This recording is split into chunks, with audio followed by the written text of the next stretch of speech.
أستغفر الله رب البرايا أستغفر الله من الخطايا.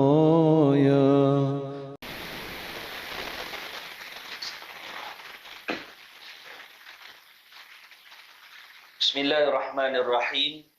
Assalamualaikum warahmatullahi wabarakatuh. A'udzu billahi samil 'alim minasyaitonir rajim. Bismillahirrahmanirrahim. Alhamdulillahi rabbil alamin wa bihi nasta'inu 'ala umuri dunya waddin. Qalu subhanaka la 'ilma lana illa ma 'allamtana innaka antal 'alimul hakim. Qala rabbi shrah li sadri wa yassir li amri wahlul 'uqdatam min lisani yafqahu qawli.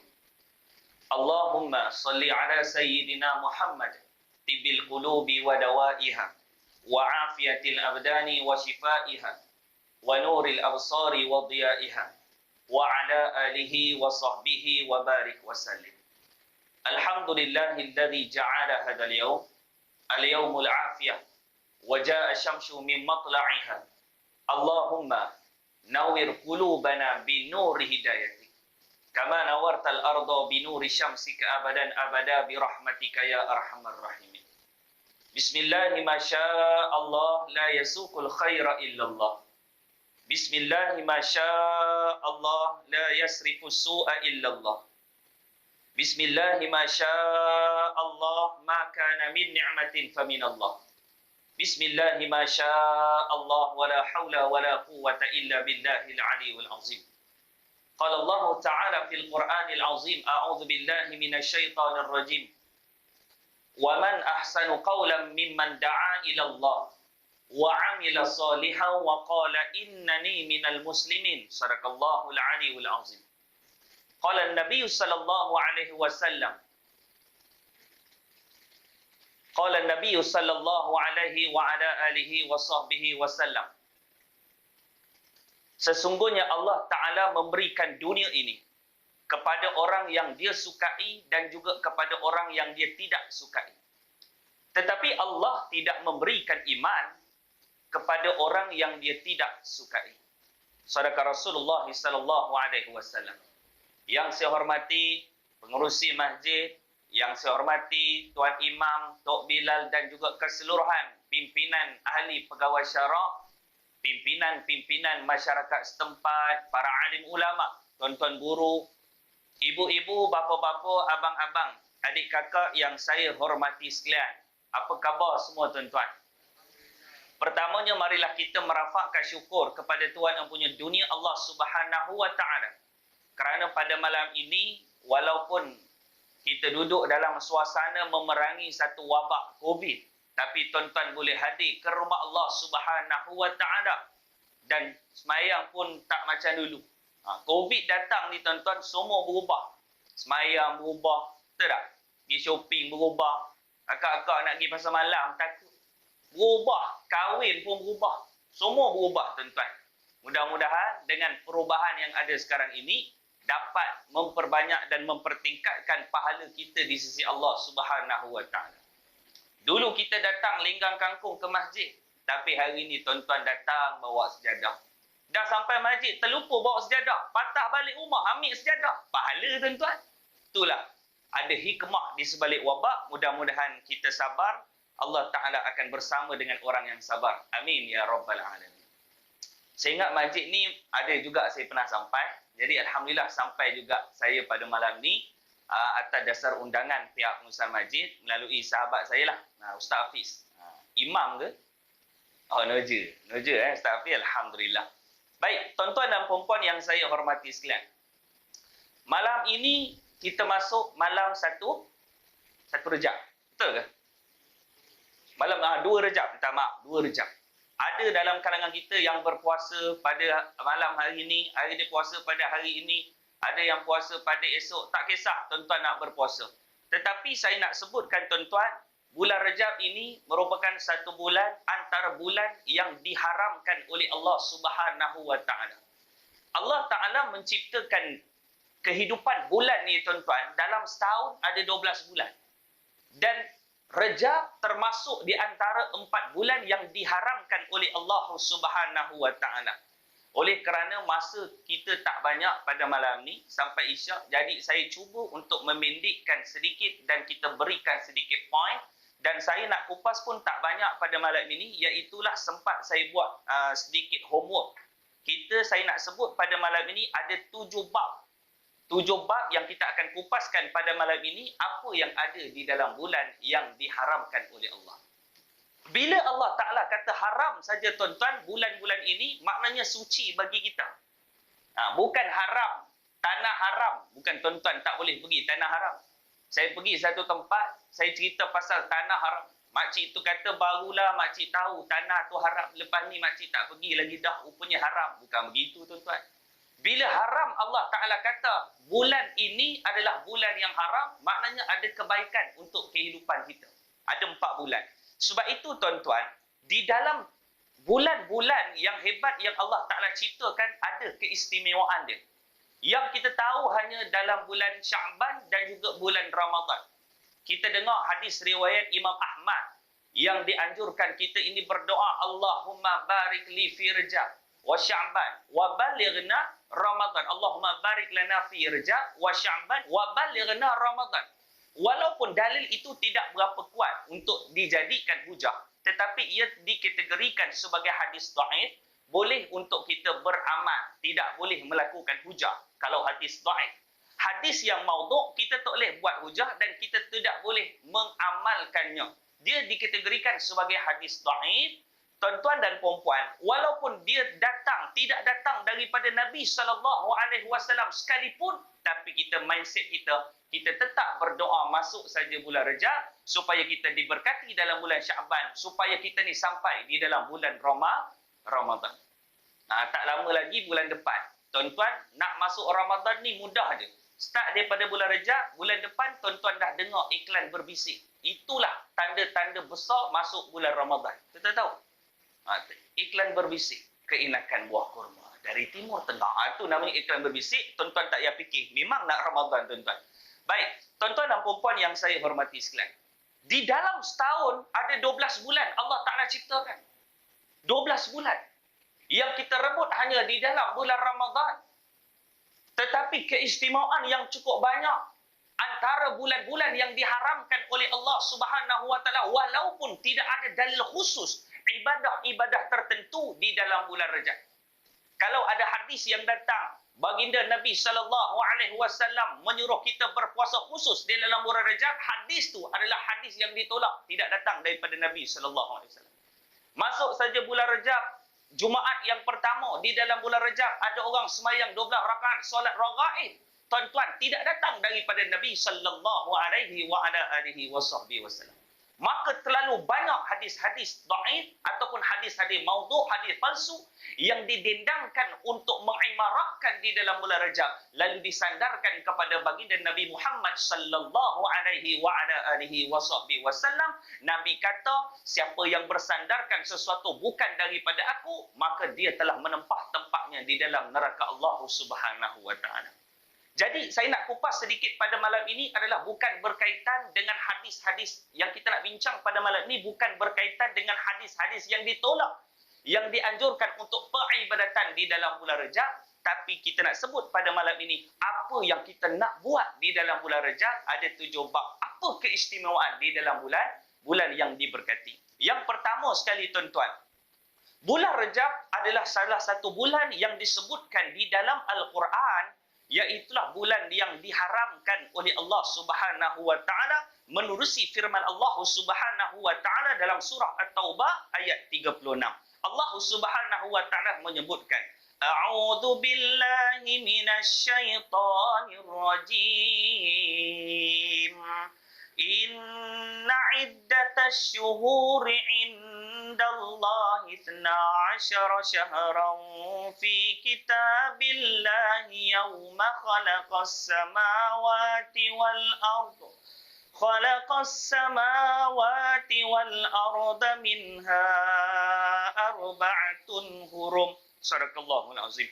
Sesungguhnya jumlah bulan menurut Allah ialah 12 bulan. sebagaimana dalam ketetapan Allah pada waktu dia menciptakan langit dan bumi, di antaranya ada 4 bulan haram. Itulah ketetapan agama yang lurus, maka janganlah kamu menzalimi diri kamu di dalam 4 bulan yang disebutkan oleh Allah Subhanahu wa taala.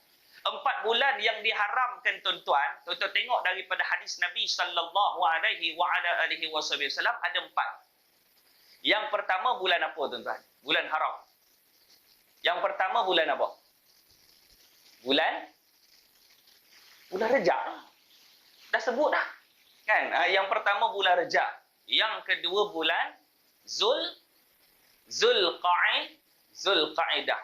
Yang kedua bulan Zulhijjah, dan yang keempat adalah bulan Muharram. Di dalam kalender Hijrah ada seorang sahabat Nabi yang cukup terkenal dalam menyusun atur kalender Hijrah. Siapa dia, tuan-tuan? Sayyidina Umar Al-Khattab. Dia ni orang hebat. Anak Sayyidina Umar, anak dia ni, tuan-tuan, dia meriwayatkan termasuk di antara 7 golongan yang meriwayatkan hadis Nabi sallallahu alaihi wasallam cukup banyak. Anak Sayyidina Umar, Abdullah bin Umar, anak dia ni, anak Sayyidina Umar, Abdullah bin Umar, dia termasuk di antara 7 golongan, 7 orang yang paling banyak meriwayatkan hadis Nabi sallallahu alaihi wasallam. Sayyidina Umar Al-Khattab pada zaman dia telah memerintah ataupun dia telah mengubah peta dunia Islam. Hebat Sayyidina Umar, tuan-tuan. Tuan-tuan baca kajian Sayyidina Umar, tuan-tuan baca sirah. Umar telah berjaya mengubah, ibu-ibu, mengubah daripada 360 darjah. Dia ubah dengan sistem pemerintahan. Zaman Sayyidina Umar lah wujud tentera komando. Ini sistem berperang memerangi Rom dan Parsi. Umar menewaskan Parsi dan Rom dengan peperangan yang cukup mudah. Sayyidina Umar nak jadi tentera. Sayyidina Umar, tuan-tuan, yang pertama kena hafaz Quran, tu satu. Yang kedua, training Sayyidina Umar nak jadi ketua, nak jadi tentera. Apa dia, tuan-tuan? Kena angkat anak unta, anak lembu, lalu lari keliling bukit. Nak jadi tentera Sayyidina Umar. Hebat. Agak-agak kita boleh, tuan-tuan. Nak jadi tentera Al-Qassam. Al-Qassam pun salah sebut Al-Qasim. Saya pergi dekat Johor hari itu ceramah. Ada seorang hamba Allah tu, dia kata, Ustaz, saya kalau boleh niat saya nak jadi tentera Al-Qasim. Saya kata, Qasim mana? Dia Qassam pun. Qassam. Sampai salah sebut. Dia punya semangat. Dia marah dekat Amerika Syarikat. Waktu Donald Trump jadi Presiden Amerika Syarikat, dia marah. Sampai letak meja. Kita lepas habis ceramah, dia orang bawa minum, dia tepuk meja, tuan-tuan. Air ni melambung ke atas. Dia punya semangat. Dia kata, Ustaz, saya memang tak puas hati betul dengan Amerika. Hebat. Semangat dia kuat. Iman tengah kuat. Saya tak puas hati dengan Donald Duck. Saya kata, Donald Duck mana pula ni? Rupanya dia tersilap. Rupanya Donald Trump. Kan? Dia tersilap. Maknanya, tuan-tuan, ada 4 bulan yang diharamkan oleh Allah Subhanahu wa taala. 4 bulan yang cukup terkenal. Bulan Zulqaidah, Zulhijjah, Muharram, Rejab. Kenapa Sayyidina Umar dia menyusun selepas bermula 1 Muharram adalah kalender pertama Hijrah? Kenapa, tuan-tuan? Sebab dia ambil semangat. Semangat apa? Orang telah menyelesaikan haji. Zulqaidah, persiapan orang nak menunaikan haji. Zulhijjah, orang menunaikan haji. Muharram, orang telah pulang daripada menunaikan haji. Makna bulan Muharram adalah bulan yang semangat untuk umat Islam. Betul? Orang yang balik haji, semangat. Betul, tuan-tuan? Mana ada orang balik haji lemah? Ajar-ajar akak-akak yang balik haji, semangat tak? Semangat. Celak tebal. Daripada KLA tu dia punya celak, mata tak boleh nak buka. Berat. Orang sambut, kenapa ajar dengan mata? Celak. Semangat pergi haji. Allah. Ya kita ni, tuan-tuan, baru balik haji, Allah minyak atas. Daripada Bukit Piatu, kawan tu baru sampai KLA. Bukit Piatu dah bau minyak atas. Dia kata, Haji Man ni dah balik kot. Dah tahu, tuan-tuan. Sebab apa? Semangat. Saya pernah jumpa dia hamba Allah, dia pergi haji, tuan-tuan. Umur dia 72 tahun. Badan dia kurus. Jumpa dia peluk saya. Dia kata, Ustaz, dia peluk saya, tuan-tuan. Dia boleh angkat kita ni. Tu orang semangat baru balik haji.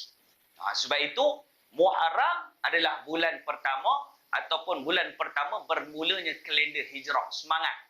Sebab itu, Zulqaidah, persiapan orang buat haji. Zulhijjah, proses orang buat haji. Muharram, orang kurang daripada menunaikan haji. Ni 3 bulan. Zulqaidah, Zulhijjah, Muharram. Yang keempat dipanggil sebagai bulan Rejab.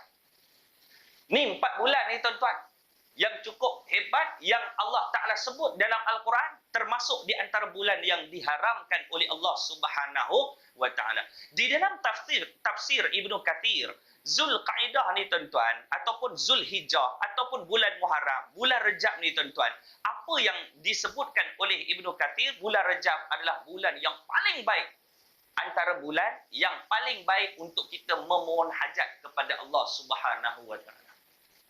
Kan kita cerita apakah keistimewaan yang disebutkan oleh seorang ulama ataupun seorang ulama yang disebutkan ada 5 malam yang bila kita minta dengan Allah Subhanahu wa Ta'ala, permintaan itu akan diterima oleh Allah Subhanahu wa Ta'ala. Oh, hebat. Kan kita akan sebutkan tuan. Tu bab yang pertama, iaitulah bulan Rejab adalah bulan yang disebutkan oleh Allah Subhanahu wa Ta'ala 4 bulan yang diharamkan. Haram, apa dia tuan-tuan? Haram bagi, kalau orang Arab ni tuan-tuan, dia orang ni suka berperang. Orang Arab, dia kalau berperang ni tuan-tuan, bukan benda-benda besar, benda-benda kecil. Pasal unta, perang. Pergi di pasar, pergi dekat pasar, jalan-jalan, selisih bahu tuan-tuan, di antara kabilah satu, kabilah kedua, perang. Bermulanya, cetusnya perang di antara negara, apa ni tuan-tuan? Sebabkan mula. Ni peperangan. Jadi kita ni tuan-tuan nak mengambil ibrah ataupun nak mengambil ibrah, kalau tidak berperang sekalipun kita ni tuan-tuan, kita kena masuk saja bulan Rejab ataupun 4 bulan yang diharamkan oleh Allah, kita kena stopkan pertelingkahan, pergaduhan, permusuhan, hasad dan dengki, syakwa sangka pada orang. Ni paling penting tuan-tuan. Paling penting sebab ada hadis daripada Ibnu Abbas. Dia kata apa? Ibnu Abbas kata, siapa yang melakukan amalan di dalam 4 bulan yang diharamkan oleh Allah, maka pahalanya dilipat kali gandakan oleh Allah. Siapa yang melakukan kejelekan, kemaksiatan, maka dosanya dilipat kali gandakan oleh Allah Subhanahu wa Ta'ala. Wali'iyadzubillah. Ni kita nak tekankan tuan-tuan. Kadang-kadang kita suami isteri bergaduh. Contoh. Gaduh tu biasa tuan-tuan, tapi jangan lama-lama. Kadang orang datang pejabat saya, dia kata, Ustaz, nak minta pendapat Ustaz. Kadang-kadang ada makcik tu datang, dia bergaduh dengan lelaki dia, datang jumpa kita. Saya bukan tahu nak buat apa. Kadang-kadang makcik tu datang, akak datang menangis. Dia menangis, dia bercakap, memang tak faham. Nak cakap, tunggu Ustaz, ada banyak dia cakap. Saya kata, akak ni cakap apa? Tak tahu akak bawa dengan lelaki. Ustaz cakap. Saya kata, akak macam ni kak. Akak nampak kursi kat luar tu. Akak duduk dulu, lepas akak menangis, akak datang jumpa saya, lepas tu baru cerita. Dia menangis 15 minit dekat luar. Lepas tu dia masuk jumpa saya, dia kata macam ni Ustaz. Elok cakap. Sebab itu akak bila menangis, jangan bercakap. Ya. Kadang-kadang bergaduh. Dia kata, Ustaz, saya baru lepas bergaduh dengan isteri saya. Ada WhatsApp. Saya baru lepas bergaduh dengan isteri saya. Apa tindakan yang wajar untuk saya lakukan? Saya pun balas dekat dia, Alhamdulillah abang baru lepas bergaduh. Saya ni tengah bergaduh. Oh iya ke Ustaz? Iyalah, nak buat macam mana? Saya pun tak tahu nak buat apa. Mana kita tahu? Gaduh tu biasa. Tapi jangan lama-lama. Kadang-kadang kita bergaduh dengan jiran sebelah. Jiran sebelah rumah kita bergaduh. Sebab itu ada hadis Nabi SAW yang bermaksud ada satu orang sahabat, dia datang jumpa Nabi. Dia kata, Ya Rasulullah, perempuan di sebelah ini, Ya Rasulullah, dia ni bagus. Puasa, ibadah, zikir. Hebat amalan dia, Ya Rasulullah. Tapi satu je, Ya Rasulullah, dia suka sangat menyakiti hati jiran. Apa kata Nabi? Perempuan itu di dalam neraka Allah Subhanahu wa Ta'ala. Allah. Kadang-kadang kita dengan jiran okey, Alhamdulillah. Tapi kadang-kadang kita dengan mak bapak kita tak settle lagi masalah. Ini yang paling menakutkan kehidupan kita. Kadang-kadang kita ni tuan-tuan, Allah, bukan tuan-tuan lah, saya ni tuan-tuan, kadang-kadang kita buruk sangka dengan orang. Kita bukan buruk sangka dengan orang, dengan ahli keluarga kita. Kadang-kadang kita ni buruk sangka. Dengan mak ayah, Allah, ada tok guru kami cerita, Ustaz Zura Hamdi. Dia cerita tuan-tuan, Dia kata apa? Dia kata, Syekh, anda tahu tak? Ana melalui satu kisah benar. Ada seorang hamba Allah, umur dia 50 tahun lebih. 50 tahun lebih umur dia, tuan-tuan. Nak masuk 60. Hartanya banyak, rumah berkepuk, rumah bertingkat-tingkat, kereta bersusun berkilat-kilat, duit berkepuk, berlipat-lipat. Bini tak empat lah, bini dia satu. Tapi anak dia perempuan, ada 2 orang. Dia kata, Syekh, dia cerita dekat anak, dia kata, hidupnya tak pernah tenang, tak pernah rasa tak, anak tak pernah dengar cakap, bini dia pun tak dengar cakap, anak tak tahu, dia kata dengan Ustaz Zuram. Allah, rupanya dia cerita pengalaman dia, tuan-tuan, dia ni kaya tapi hidupnya tak tenang. Tiba-tiba dia duduk-duduk, tuan-tuan, dia teringat ada satu kisah waktu umur hamba Allah tadi yang umur 50 tahun lebih, umur dia 17 tahun. Waktu umur dia 17 tahun, dia duduk-duduk, dia kata, kenapa aku tak dapat satu ketenangan dalam hidup. Dia ingat-ingat balik, rupanya umur dia 17 tahun dulu ni, tuan-tuan. Waktu dia jadi anak muda, dia pernah pakai seluar jin. Dululah, dia pakai seluar jin, dia sangkut dekat belakang pintu. Mak ni, dia rajin masuk bilik anak. Untuk apa, tuan-tuan? Kutip baju-baju kotor. Betul ibu kan? Dia kutip. Kemudian dia basuh. Anak dia ni, bila dia tengok seluar jin dia tak ada, dia tanya mak dia, mak, seluar jin saya mana? Mak dia kata, mak basuh. Mak tengok engkau pakai dah berapa hari dah tak basuh. Tuan-tuan, mak dia tengok, dia pergi bilik air ni, tuan-tuan. Dia tengok seluar jin dia berendam. Dia nak pakai. Tuan-tuan tahu dia buat apa? Dia ambil seluar jin dia, tuan-tuan. Dia baling dekat muka mak dia. Dia kata apa? Dia kata, mak ni orang tua tak ada otak. Mak ni orang tua tidak ada otak. Dia teringat waktu tu umur dia 50 tahun lebih. Dia teringat kisah ni, tuan-tuan. Dia start enjin kereta ni, tuan-tuan. Dia tarik anak dia 2 orang masuk dalam kereta. Anak dia tak dengar cakap. Dia kata memang degil. Dia paksa anak dia balik kampung. Mak dia sedang uzur. Terbaring, tuan-tuan. Sampai-sampai dekat rumah. Dia pegang tangan mak dia. Dia kata, mak, saya minta maaf. Saya minta maaf. Mak dia kata, wahai anak, kau ni balik minta maaf. Balik minta, tiap-tiap tahun hari raya, kau pun balik minta maaf. Mak dah maafkanlah kesilapan kau. Tidak, mak. Ada satu benda yang mungkin mak tak maafkan saya. Mak dia kata mungkin mak buat tak ingat ataupun mak tak ingat. Saya nak cerita pada mak, umur saya 17 tahun. Saya pernah lemparkan seluar jin dekat muka mak dan saya kata mak ni orang tua tidak ada otak. Tuan-tuan tahu mak dia mengalirkan air mata. Mak dia terbaring tak boleh nak bangun. Mak dia tarik tangan anak dia umur 50 tahun lebih.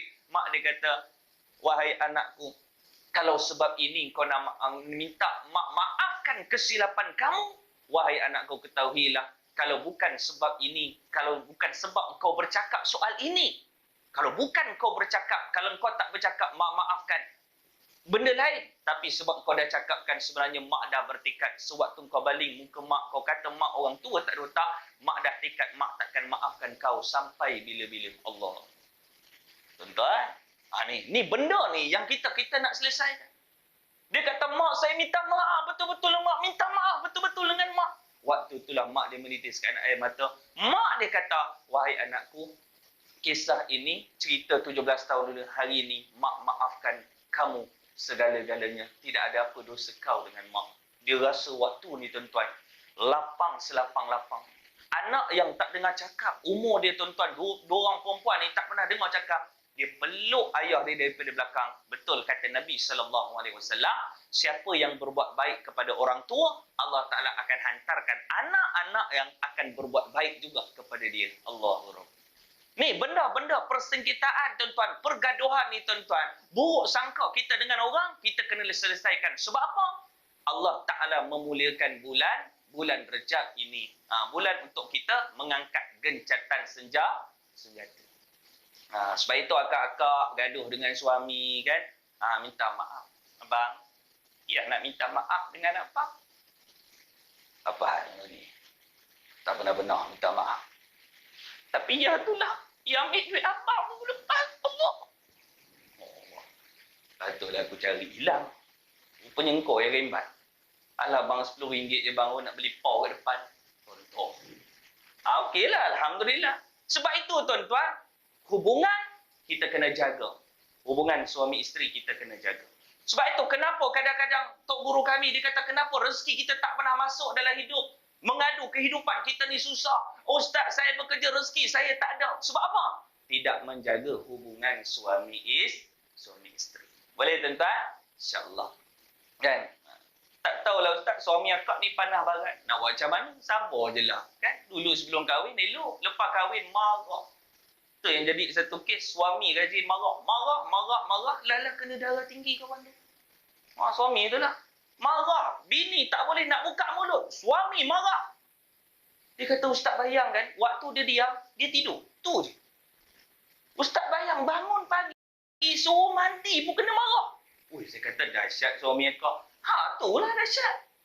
Bangun, buka mata, mandi. Dia joget daripada bilik, suruh anak mandi. Ada anak dia tuan-tuan, anak dia baru lahir, baru setahun 2 bulan. Sawan babi budak tu. Dengar suara bapak tu. Berbuih-buih mulut kawan tu. Abang ni diam lah, bang anak dia. Diam! Bini dia kena marah. Marah. Tengah hari tu sakit kepala tuan-tuan. Bila sakit kepala, bini dia kata, abang jom pergi klinik.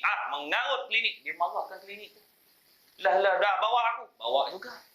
Bawa. Doktor tu kata, tuan mungkin darah tinggi. Bohong! Dia marah doktor. Ni orang rajin marah. Kerja nak marah je kerja tuan-tuan. Lala tak apalah akak balik lelaki akak ni memekak je kat klinik ni. Akak balik, akak ambil bekas ni, suruh suami akak kencing. Kita nak cek apa penyakit dia. Tengah malam, lelaki dia kencing pukul 12. Terlupa tutup. Letak depan pintu tandas. Bini dia pukul 3.30 nak bangun kencing, tersepak air kencing tu. Pening, takut bini dia kena marah. Bini ni macam mana aku nak buat? Lala bini terpaksa kencing dalam tu. Gantikan tempat suami. Pukul 7.30, pergi ambil air kencing aku, pergi klinik. Darah tinggi, dia tak kenal aku, mandai kata darah tinggi. Dia marah ke doktor. Sampai klinik, doktor pun cek, menung doktor. Panggil doktor pakar turun lift 3 orang. Cek. Menung lagi 4 orang kat situ. Lala geling 3 orang kat situ. Doktor tu kata, tuan ni penyakit pelik. Apa pelik-pelik pula? Dia kata memang pelik. Sebab ujian air kencing tuan. Tuan ni mengandung. Allah tuan-tuan. Sebab itu abang-abang yang rajin marah ni, jangan terlalu marah. Takut mengandung. Itu pun problem juga tuan-tuan. Maknanya hubungan kita kena mendamaikan. Kadang-kadang tuan-tuan, bukan di luar masjid bergaduh, dalam masjid pun bergaduh. Yang ni satu malapetaka paling besar untuk umat Islam. Tuan-tuan, kan? Kadang-kadang kita dalam masjid bergaduh. Yang tak bergaduh main dam kat luar kedai. Yalah, main dam. Dengar cerita imam bergaduh malam tadi. Dia relax cerita pasal imam. Imam bergaduh dekat contoh lah, bukan masjid ni, masjid tempat lain. Nak ceritakan kita ni tuan-tuan kena berbaik sangka. Baik. Bab yang pertama. Bab yang kedua, apa hebatnya bulan Rajab ini yang disebutkan bulan ini jumhur ulama menyatakan berlakunya peristiwa Al-Isra wal Mi'raj. 2 tahun sebelum hijrah. Yang dipanggil sebagai Amul Huzni, tahun kesedihan. Sebab apa? Dalam tahun yang sama berlaku 2 kematian insan yang paling Nabi sayang. Siapa dia tuan-tuan? Yang pertama Siti Khadijah, isteri Nabi yang pertama. Sebab itu Nabi sayang. Khadijah ni tuan-tuan, dia duduk dengan Nabi, dia kahwin dengan Nabi. Khadijah anak dengan Nabi ada berapa orang? Anak dia dengan Nabi ada berapa orang? Anak Khadijah dengan Nabi berapa orang? Anak Nabi tu ada 7. Khadijah anak dia dengan Nabi ada 6 orang. Isteri Nabi tu berbelas-belas. Kan? Tapi Nabi hebatnya Rasulullah banyak mengawini janda-janda. Nampak tuan-tuan? Hebatnya Nabi. Sebab itu dia sayang betul dengan Khadijah. Waktu permulaan Islam. Nabi nak keluar. Abu Talib duduk belakang Nabi. Siapa Abu Talib? Bapa saudara Nabi. Adik-beradik ayah Nabi Abdullah, adik-beradik dia saja ada 16 orang. 6 orang perempuan, 10 orang laki-laki. Abdullah anak bungsu. Tu kena kenal lah sikit sirah-sirah Nabi. Nombor 2, siapa dia tuan-tuan? Abu Lahab. Abu Lahab tu bapa saudara Nabi. Tu bapa saudara Nabi. Anak nombor 2, Pak Ngah Lahab. Dia ni waktu Nabi lahir, dia tak nak tengok Nabi. Bukan Nabi besar, dia lawan Nabi. Waktu Nabi lahir, Abu Lahab, dia tak nak tengok Nabi. Dahsyat Abu Lahab. Tapi Allah Ta'ala laknat Abu Lahab di dalam Al-Quran. Tabbat yada Abi Lahab. Ayat tu hebat. Ayat tu ayat mengumpat Abu Lahab. Akak-akak kalau tak ada kerja, mengumpat Abu Lahab. Baca ayat tu. Tengah seram pokok bunga, bodoh Abu Lahab. Laki dia baca surah kau kata apa tadi? Tak adalah bang, Abu Lahab. Kutuklah Abu Lahab. Baca ayat tu, dapatlah pahala. Tuan-tuan, anak dia 6 orang. Abu Talib ni tuan-tuan, dia bapa saudara Nabi. Nabi keluar, Nabi kena hina. Abu Talib duduk depan Nabi. Dia kata, kalau kamu nak menyakat anak saudara aku, kau jumpa aku dulu. Tu hebatnya Abu Talib. Nabi sayang Abu Talib. Tapi dia tak Islam. Tapi mati Abu Talib. Nangis Nabi. Allah. Tak ada orang nak kawal Nabi bila berdakwah di luar. Nabi sedih. Nabi balik rumah. Nabi kena hina dia. Nabi balik rumah. Khadijah dia tenangkan Nabi. Hebat Khadijah. Sebab itu kita ucapkan terima kasih kepada Khadijah. Sebab apa? Di saat Nabi tidak ada apa-apa, Khadijah yang menenangkan Nabi waktu permulaan Islam. Khadijah hebat. Abang tak apa bang, kalau orang di luar tu hina abang, abang baliklah rumah. Saya ada, terima abang. Alhamdulillah abang. Khadijah pun wafat. Itulah dipanggil Amul Huzni, tahun yang sama. 2 kematian insan yang Nabi sayang. Waktu inilah berlaku peristiwa Isra wal Mi'raj yang jumhur ulama menyatakan pada 27 Rajab, walaupun tarikh itu menjadi khilaf. Tapi yang kita nak sebutkan, antara benda yang perlu kita kenangkan dalam bulan Rajab adalah memperbaiki solat kita. Ni tuan-tuan. Sebab apa? Kita nak masuk satu bulan yang dipanggil sebagai bulan yang paling diberkati dan dirahmati, namanya Ramadan. Ramadan. Sebab itu kita memperelokkan solat kita bulan Rajab, memperkemaskan bulan Syaban, dan kita masuk saja Ramadan nanti tuan-tuan. Melalui Ramadan dengan kita menjadi hamba Allah, bukan menjadi hamba Ramadan. Sebab itu kata Dr. Syekh Yusuf Al-Qardawi, dia kata apa? Kunu rabbaniyin wala takunu ramadaniyin. Kita ni jadi hamba Allah, bukan menjadi hamba Ramadan. Apa maksud dia? Kalau kita menjadi hamba Ramadan, bulan Ramadan saja kita melakukan amal ibadah. Betul? Bulan Ramadan saja kita khatam Quran. Bulan Ramadan saja tuan-tuan saya dan tuan-tuan qiyamul lail. Bulan Ramadan sajalah paling banyak kita bersedekah. Habis Ramadan, lupa qiyamul lail, lupa nak khatam Al-Quran. Sebab apa? Kita menjadi hamba Ramadan. Sekarang saya nak share dengan tuan-tuan, kalau orang yang bukan alim dengan Al-Quran, ada cara untuk kita membaca Al-Quran. Kan kita share sedikit bersempena dengan persiapan kita bulan Rejab supaya kita nak sampai di dalam bulan Ramadan insya-Allah. Baik tuan-tuan. Sebab itu kita ni bulan Rejab, bulan yang diperelokkan solat kita. Kadang-kadang kita solat 40 tahun tak tahu makna Al-Fatihah. Allah. Masuk tahun ni tuan-tuan, jom kita tahu apa yang kita lakukan. Kadang-kadang kita tak tahu. Orang angkat takbir, kita pun angkat takbir. Kita kan suka mengikut-ikut. Betul tuan-tuan. Kadang-kadang dia pergi Mekah. Dia balik-balik Bukit Piatu. Beza dah semayang sebelum dia pergi Mekah. Dia pergi tengok Pak Arab. Kan? Dia sampai Mekah, dia tengok, duduk tayat akhir, dia tengok asyhadu alla ilaha illallah. Dia jeling jari Pak Arab tu goyang. Dia kata, oh goyang. Mak dia mazhab apa? Kita mazhab apa? Nampak tuan-tuan? Sebab itu kita memperelokkan solat. Balik Bukit Piatu, dia goyang dua-dua. Dia kata, aku lebih alim daripada Pak Arab. Nampak tuan-tuan? Arab tu mazhab apa? Kita mazhab apa? Betul tuan-tuan? Ada orang masih lagi semayang, angguk-angguk bagi salam. Ada tak? Ada. Assalamualaikum warahmatullahi. Assalamualaikum warahmatullahi. Batal semayang tuan-tuan. Sebab apa? Pergerakan besar dalam solat 1, 2, 3. Habis solat kita tuan-tuan. Sebab itu, jom kita memperelokkan solat. Nabi ajak, baru pusing. Assalamualaikum warahmatullahi. Assalamualaikum warahmatullahi. Kita Jepun dah habis dah. Salam. Dah sengit macam tu. Sedong. Batal semayang tuan-tuan. Sebab apa tuan-tuan? Kita kena memperelokkan solat. Sebab itu, kita masuk saja bulan Rejab, bulan yang mengenangkan peristiwa solat tu sendiri. Semayang tu sendiri. Kan? Kadang-kadang kita semayang, kita berkira dengan Allah. Nak bila berkira tuan-tuan, waktu imam tarawih kita berkira dengan Allah. Mujurlah COVID ni kita tak ke masjid. Kan, mudah-mudahan tuan-tuan doalah COVID ni habis tuan-tuan. Ramadan tahun ni kita dapat tarawih dan dapat sembahyang raya sama-sama.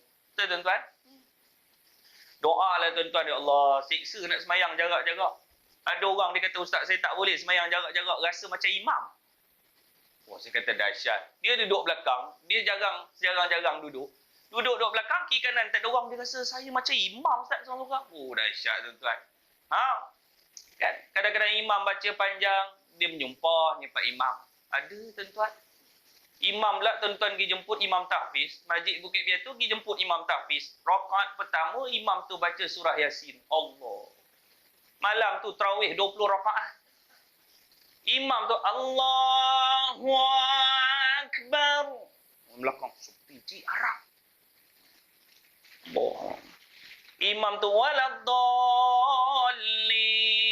Amin. Bismillahirrahmanirrahim. Yasin. Oh, menung kat belakang. Saya Yasin pula dah. Itu yang belakang. Yang depan, silap lah duduk depan. Bismillah. Kan? Ataupun problem juga. Budak tapi sekarang dia dah kreatif. Dia tahu orang kita ni malas semayang. Yasin. Allahu Akbar. Wahai. Yang belakang, pendek pula. Pendek salah, panjang pun salah. Saya pernah jadi imam tuan-tuan dekat Negeri Sembilan. Ada seorang hamba Allah, dia tunggu saya imam tarawih duduk dekat depan pintu. Saya nak masuk, dia duduk betul-betul kat pintu. Ingatkan nak cakap apa? Saya pun naik-naik tangga tuan-tuan tahu. Dia kata, apa? Ustaz, kalau boleh kul huwallahu ahad tu belah dua lah cepat. Dia suruh belah dua kul huwallahu ahad. Punya pemalas nak sembahyang. Oh, saya kata dahsyat. Sebab dia tak nak kuliah tu. Dia tak nak tunggu sembahyang tu lama. Lepas tu ada kuliah. Lepas tazkirah, lepas sembahyang 8. Lepas tu ada tazkirah. Dia kata, kalau boleh kul huwallahu ahad tu, Ustaz belah dua lah. Ustaz pun faham dengan. Oh, dia lama dia cerita kat situ. Saya kata, insyaAllah, insyaAllah. Baik tuan-tuan, kadang-kadang kita berkira dengan Allah. Bulan Rajab, bulan paling baik untuk kita mencari penyelesaian, memperelokkan solat kita. Baik.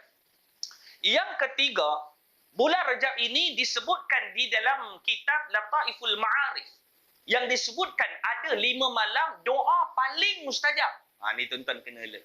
Ada 5 malam doa paling mustajab yang disebutkan oleh ulama. Yang pertama, malam nisfu Sya'ban. Mustajab. Nisfu ni apa? Kalau bahasa saya orang kandang. Orang kandang dia panggil haf. Tak tahu lah orang Bukit Piatu panggil apa? Separuh. Orang kandang haf. Bahasa Arab nisfu. Nisfu tu separuh. Maknanya 15 Sya'ban. Mustajab. Mustajab. Ahmad nisfu. Tu tak ada kena-mengena dengan bulan. Tu nama orang. 15 Sya'ban.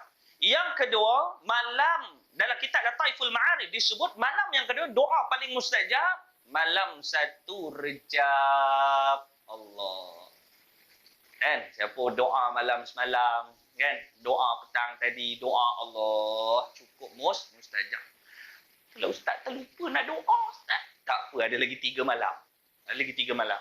Yang ketiga, malam terakhir malam hari raya Aidul Fitri. Mustajab.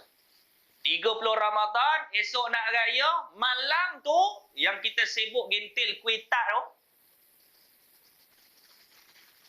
10 Ramadan pertama jumpa kat masjid. Malam ke-20 teman bini pergi barang gentil kuih tat. Tak tarawih ke pakcik? Ustaz pun sama. Betul juga. Dua-dua nak mengintik kuih tat. Tuan-tuan, malam raya, malam mustajab. Kita sibuk gantung pelita, betulkan frame, nak mengecat dinding. Macam-macam. Malam tu sebenarnya malam mustajab. Malam yang keempat, malam hari raya Idul Adha. Mustajab kita minta dengan Allah. Dan yang kelima dalam kitab Lataiful Ma'arif, malam yang kelima adalah setiap malam Jumaat. Mustajab kita minta dengan Allah Subhanahu wa taala. Bulan Rejab, malam 1 Rejab. Yang bukan malam lain, tuan-tuan tak boleh doa. Boleh. Tak ada masalah. Tuan-tuan nak puasa bulan Rejab, puasalah. Tapi jangan sandarkan yang Nabi suruh berpuasa di dalam bulan Rejab. Tidak ada dalil. Baik. Yang keempat, bab yang keempat. Ni sebut sedap juga. Yang disebutkan puasa di dalam bulan Rejab. Isu puasa ni tuan-tuan cukup banyak. Dalil kalau tuan-tuan jumpa ayat Al-Quran, tuan-tuan jumpa WhatsApp ataupun Instagram yang menceritakan kehebatan ataupun fadilat-fadilat tertentu berpuasa khusus di dalam bulan Rejab, confirm hadis tu adalah hadis yang palsu. Tidak ada. Tetapi Nabi memberikan dalil, Nabi memberikan dipanggil sebab anjuran ataupun galakan untuk berpuasa pada bulan-bulan haram. Apa dia bulan-bulan haram? 4 bulan ni lah. Muharram, Zulqaidah, Zulhijjah, Rejab lah termasuk.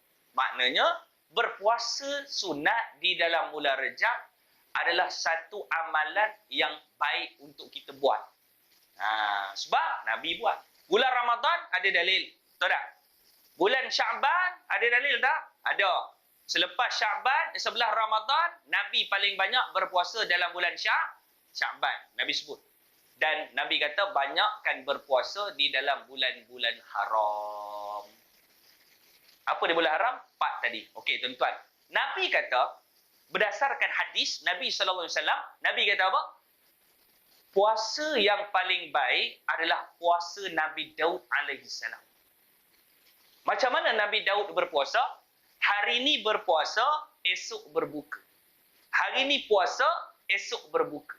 Hari ini puasa, esok berbuka. Hari ini puasa, esok berbuka.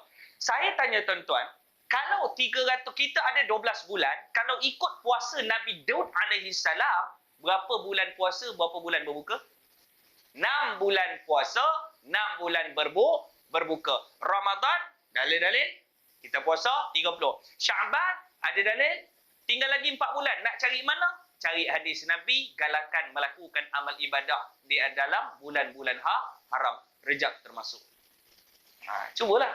Puasa paling baik, puasa Nabi Daud AS. Hari ni puasa, esok berbuka. Hari ni puasa, esok berbuka. Boleh, tuan-tuan? Saya takut tuan-tuan hari ni puasa, esok berbuka. Esok berbuka, terlupa puasa. Itu pun masalah juga, tuan-tuan. Tapi kita cubalah. Hari ni puasa, esok berbuka, selang sehari puasa. Itu orang hebat. Malah nak puasa lah Ustaz. Sehari puasa buka, kadang-kadang terlupa. Mana puasa, mana buka, macam puasa selama-lama. Ingat, Ramadan puasa sebulan. Syaban kita nak puasa sebulan. Rejab pun nak puasa sebulan. Bulan Muharram nak puasa sebulan. Cubalah, cuba. Kalau tak dapat, boleh selang-selang. Ikut puasa Nabi Daud, 6 bulan puasa, 6 bulan berbuka. Baik. Kata Al-Imam Malik, dia kata apa? Ibadah ni macam rezeki makan.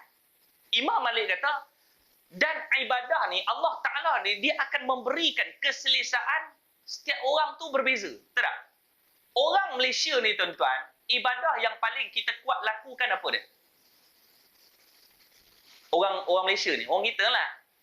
Puasa. Betul, orang Malaysia ni kuat puasa. Biarlah tak sembahyang, jangan tak puasa. Betul, tuan. Orang Arab. Tuan-tuan nak suruh dia puasa orang Arab antara orang yang malas puasa. Arab. Tapi ibadah yang selesa dia orang buat apa dah? Quran. Orang Arab dia suka baca Quran. Tuan-tuan pergi ke Mekah, pergi umrah lah. Tuan-tuan tengok, baca Quran. Duduk baca Quran sampai dekat tiang Masjid Haram baca Quran. Kita tengah tawaf, dia sibuk lagi baca Quran. Dia baca Quran, kaki bersilang di atas, pegang Quran. Macam baca buku cerita. Tunggu teksi, baca Quran. Itu ibadah paling hebat dia orang buat. Al-Quran. Lagipun lughah dia orang, bahasa dia orang. Itu Al-Quran.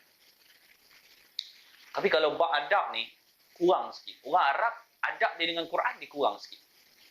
Kawan saya dia pergi kedai buku di Mesir. Dia letak Quran ni dia susun buku-buku tu. Quran ni dia letak bawah, dia susun buku-buku, dia duduk atas buku tu. Dia adab dia kurang. Kawan ni pun orang Malaysia, adab tinggi dengan Quran. Dia kata, "Syekh, hadal Quran."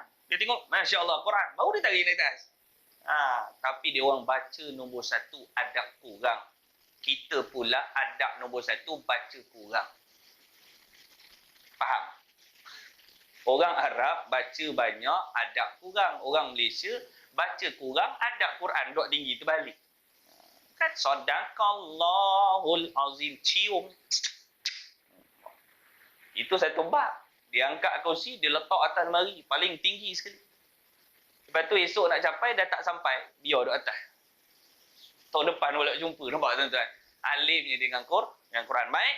Bulan ini, bulan Rajab ini, bulan yang digalakkan untuk kita membaca Al-Quran.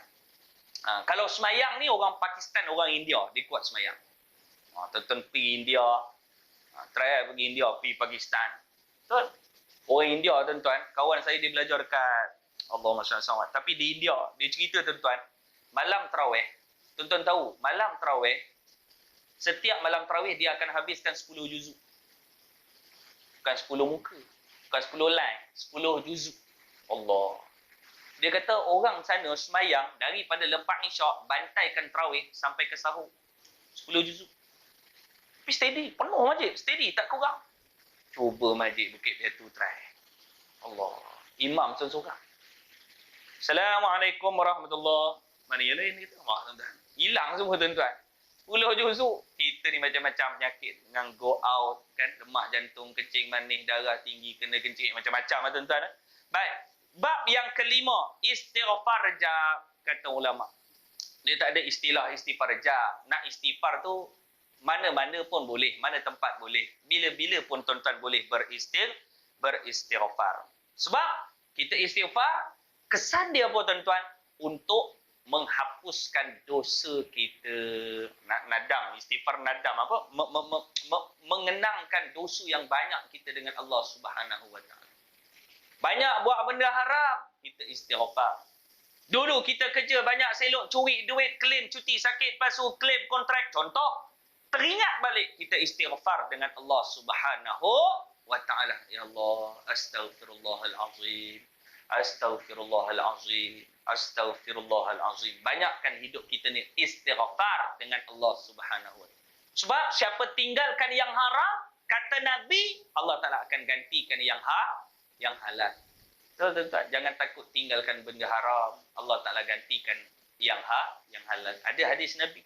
Sebab itu ada satu kisah. Boleh kita cerita sikit boleh, tuan-tuan? Ada satu kisah ni, tuan-tuan. Dia ni miskin zaman Nabi. Miskin, papa kedana, kerja apa pun tak ada, miskin. Dia bukan fakir miskin, miskin sungguh.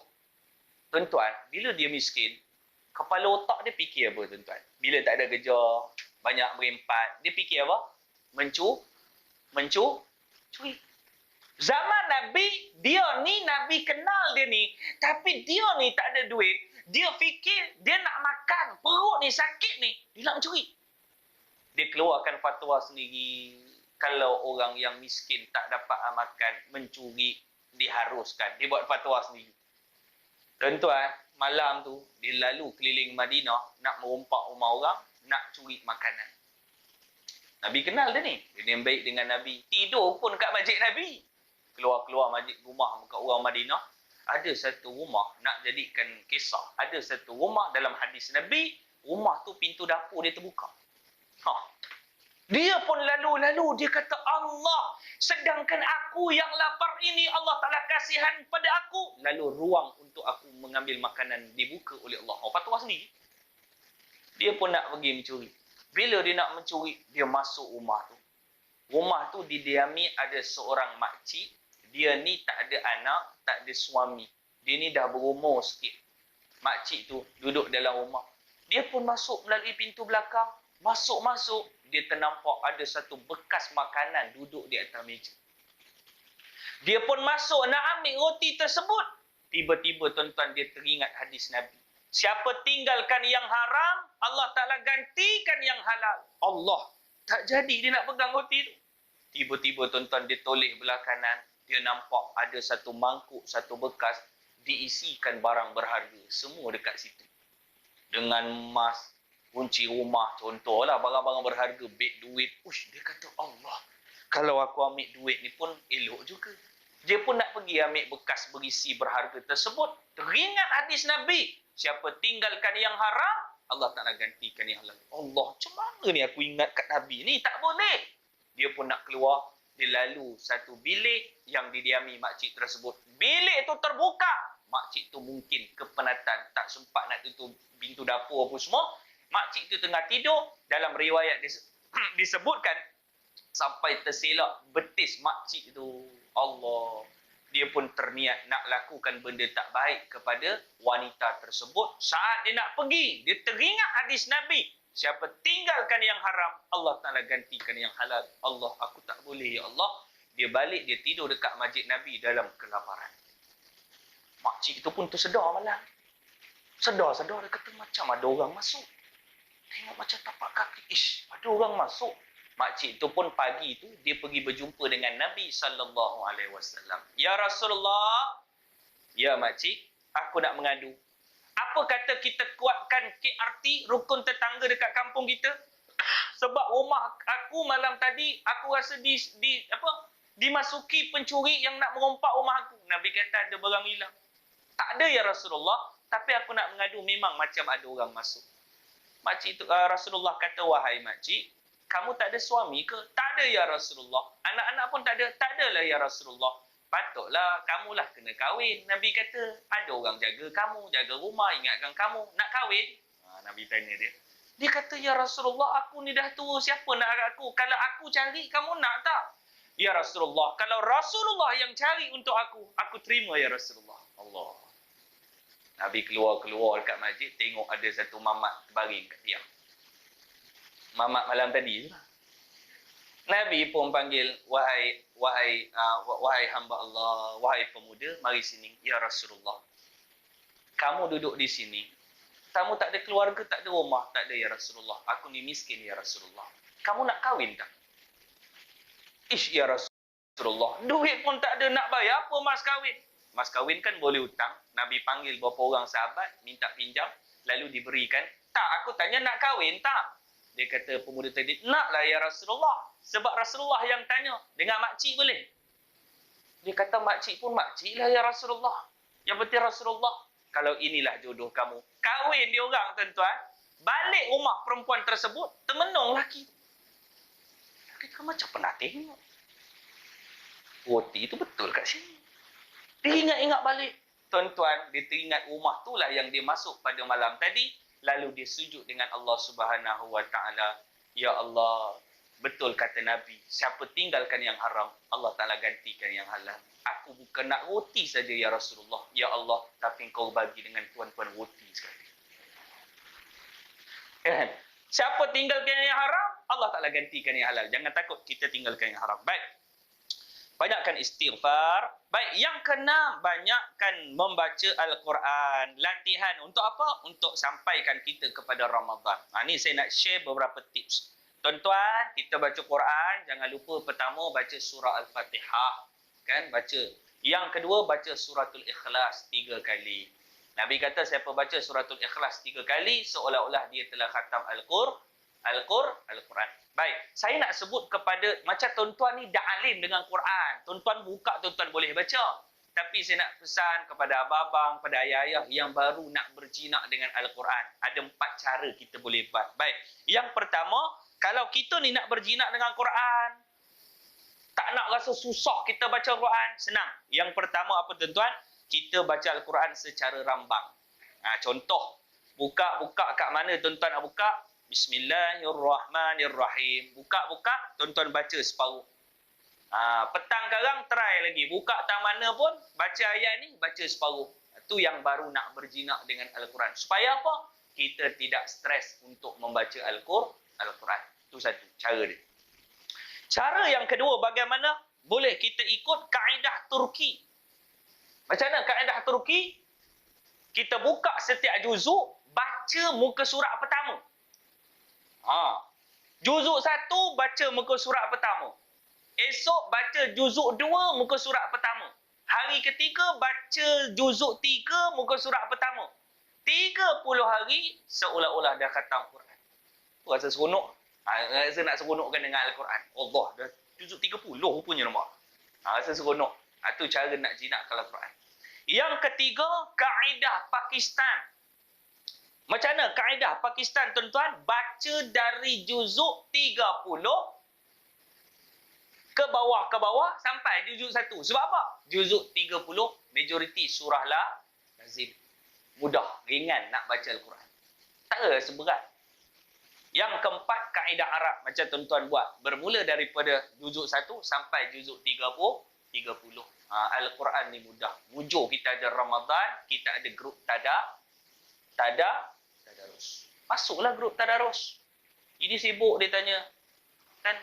Dia tanya Encik Zolimi. Encik Zolimi, Kim Plekat dapat tahun ni?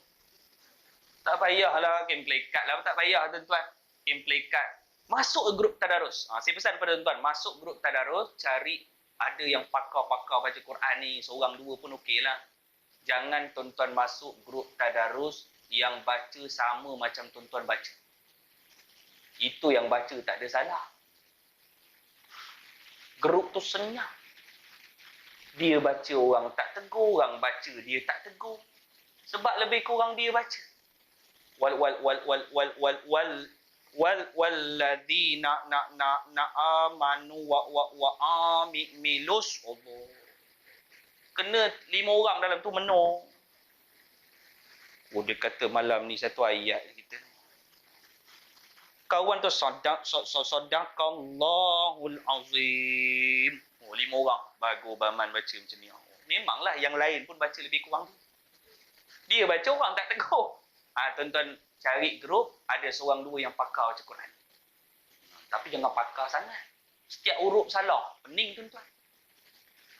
Bis. Dia kata bar dah salah ni. Hak tu pun pening juga tuan-tuan. Cari yang biasa-biasa sajalah. Kan? Bahasa. Ada seorang hamba Allah ni tuan-tuan. Dia ni gangster kampung. Imam tu pujuk punya pujuk punya pujuk. Jinak dia dengan Quran. Duduk dalam grup. Dekat kedai makan orang tak boleh pancung dia punya cerita tuan-tuan. Seram. Dia masuk kedai orang suruh diam. Dia gangster kampung.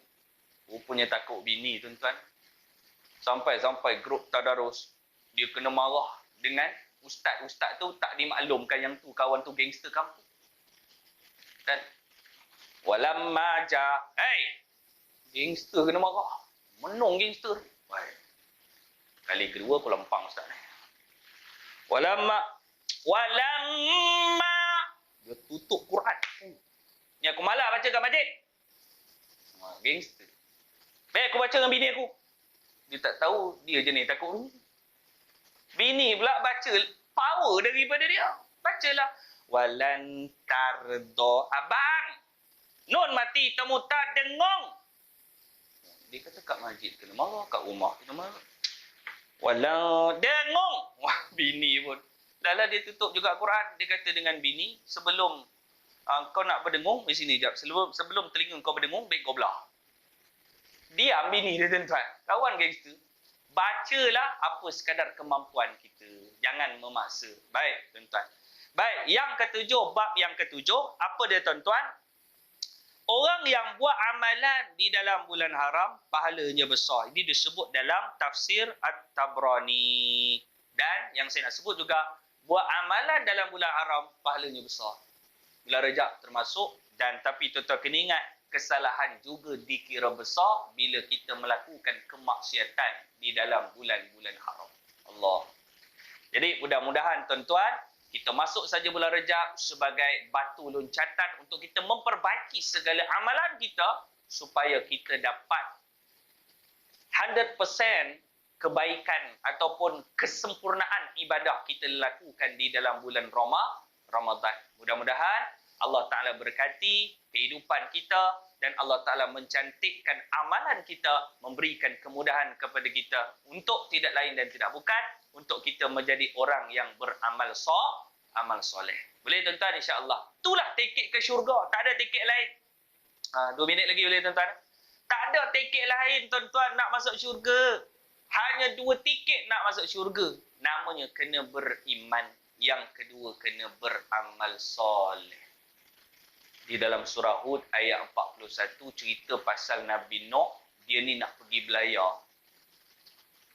Anak dia tak nak ikut Nabi Nuh alaihi salam. Bini tak nak ikut. Berapa orang ikut naik kapal? 950 tahun berdakwah. Ulama sebut dalam kitab Nabi Nuh dia punya pengikut yang ikut dia hanya 80 orang. Berdakwah 950 tahun yang ikut dia 80 orang. Allah. Dalam surah Hud yang tuan-tuan baca, itulah satu ayat saja dalam Al-Quran. Bismillahimajriha wa mursaha. Ayat tu ayat bahtera Nabi Nuh minta kepada Allah, ya Allah dengan namamu, ya Allah kami berlayar, kapal ini berlayar dan dengan nama Allah kapal ini berlabuh. Ayat tu tuan-tuan boleh baca untuk menaiki kenderaan. Bismillahimajriha wa mursaha. Nak baca subhanalladzi sakhkhara lana panjang pula ustaz, kadang tak hafal tak apa.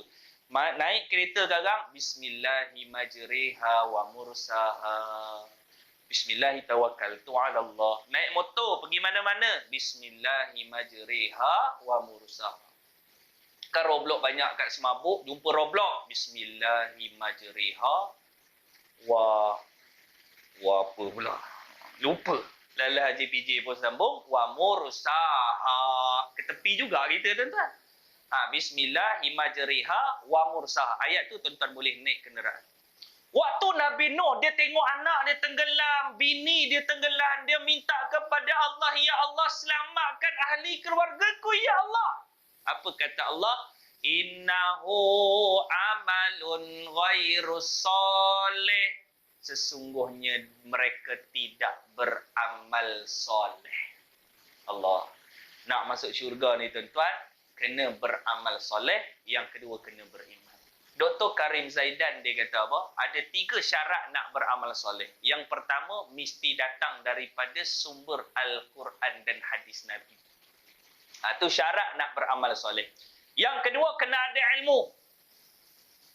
Nak beramal soleh, kena ada ilmu. Nak semayang, mesti ada ilmu. Nak puasa, mesti ada ilmu. Keluar zakat, mesti ada ilmu.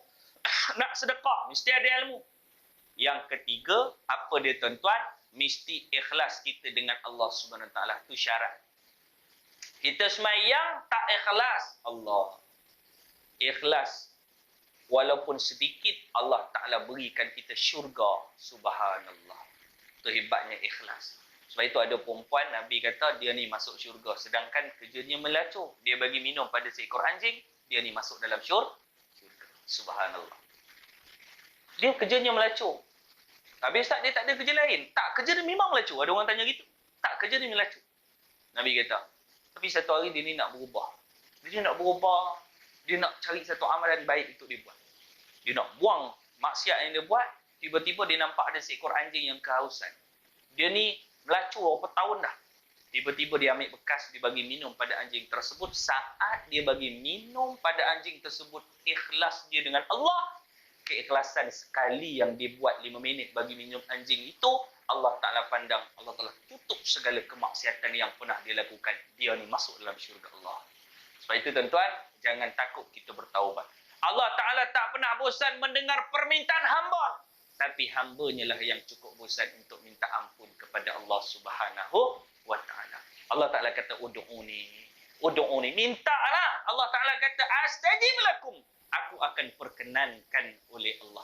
Allah Ta'ala kata, aku akan perkenankan. Tuan-tuan mintalah. Allah Ta'ala akan perkenankan permintaan kita. Janganlah kita buruk sangka dengan Allah. Kadang-kadang kita minta tak dapat. Tapi Allah tahu.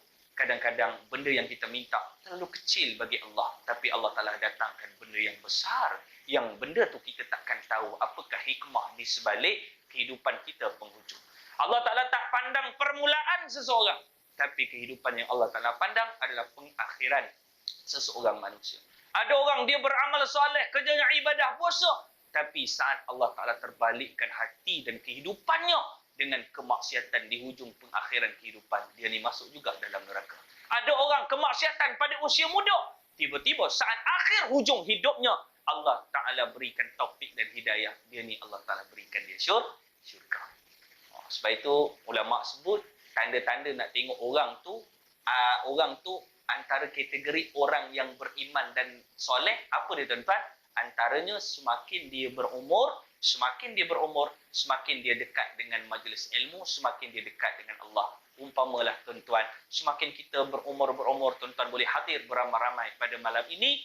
inilah dipanggil sebagai kualiti kehidupan kita, insya-Allah. Sebab ada orang umur 60 main dam haji lagi. Allah. Umur 66 ketuk. Haji tak pergi, sembahyang tak buat. Haji sehari 8 kali. Dia ni tak pergi haji tapi orang panggil dia Haji Din sebab pakar dam haji. Nampak tuan-tuan? Sekali Allah Ta'ala terbalikkan hati, kadang-kadang payah untuk kita nak berpusing, kita minta taufik dan hidayah. Mudah-mudahan Allah Ta'ala membimbing. Jangan serahkan urusan kita dengan manusia, tapi serahkanlah urusan kita dengan Allah. Biar Allah Ta'ala yang menguruskan kehidupan. Bila Allah Ta'ala menguruskan kehidupan ini, kita susah hidup kita. Kita diuji. Biarkanlah. Kerana kita dah serah kepada Allah dengan ujian yang Allah Ta'ala beri. Aku serah pada Ya Allah. Engkau tahu apa yang terbaik dalam kehidupanku. Tuan-tuan jangan takut kena buang kerja. Tuan-tuan jangan takut kehidupan kita susah. PKP ni tuan dengan COVID. Jangan takut tuan-tuan. Kita usaha dan sabar. Jangan saja sabar tapi kita cuba buat yang terbaik. Allah Ta'ala akan jaga kita. Allah Ta'ala akan berikan rezeki. Rezeki tu ada tuan-tuan. Dan Allah Ta'ala akan berikan kepada orang yang berusaha untuk mencarinya. InsyaAllah saya doakan tuan-tuan yang hadir pada malam ini diluaskan seluas-luasnya rezeki daripada Allah Subhanahu Wa Taala. Saya doakan tuan-tuan yang hadir pada malam ini dimurahkan rezeki, diberikan umur yang terbaik, umur yang beriman dan umur yang berbarakah dan berkat di sisi Allah.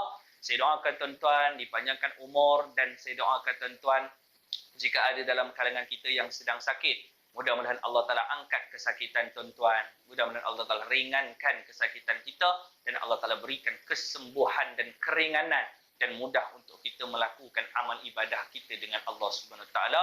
Saya doakan tuan-tuan, anak-anak tuan-tuan, keturunan tuan-tuan, zuriat tuan-tuan menjadi zuriat yang berkualiti dan terbaik di sisi Allah Subhanahu Wa Taala. Amin ya rabbal alamin. Doakan juga untuk saya tuan-tuan. Mudah-mudahan jika ada masa dan ketika, kita berjumpalah di lain masa dan ketika nanti insya-Allah. Terima kasihlah atas undangan pada malam ini. Saya mohon maaf, dah terlebih sikitlah masa. Sebab itu Ustaz Hafiz ni dia bagi masa sampai 8.45. Saya kata Ana tak boleh ceramah 45 minit. Tapi kita sejam lebih sikit bolehlah insya-Allah tuan-tuan. Mudah-mudahan Allah Ta'ala pertemukan kita di lain masa dan ketika. Cukuplah sekadar itu saja daripada saya. Wabillahi taufiq wal hidayah. Wassalamualaikum warahmatullahi wabarakatuh. Astaghfirullah Rabbal baraya. Astaghfirullah